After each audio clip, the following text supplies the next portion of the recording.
Vrnil se je Bajrić, Henti, ali bo sedaj znal izkoristiti svojo hitrost.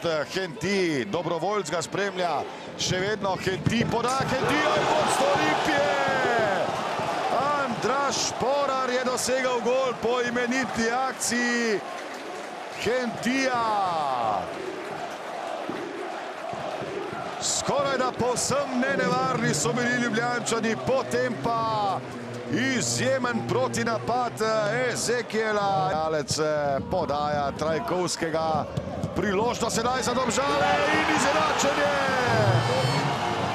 Izenačenje 1:1 v Športnem parku v Domžalah.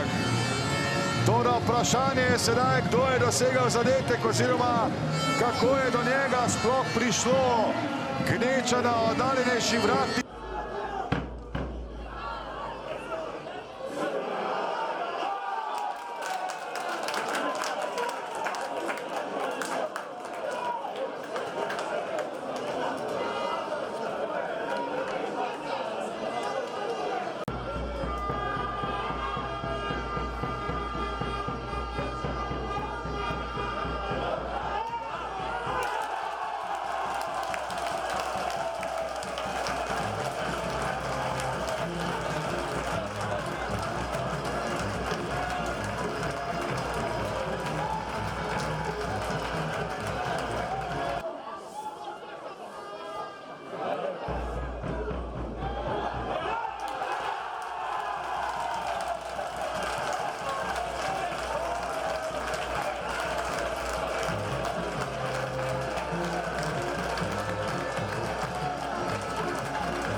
Podaljška, gremo tribuna, gremo navijači, podprimo naše fante!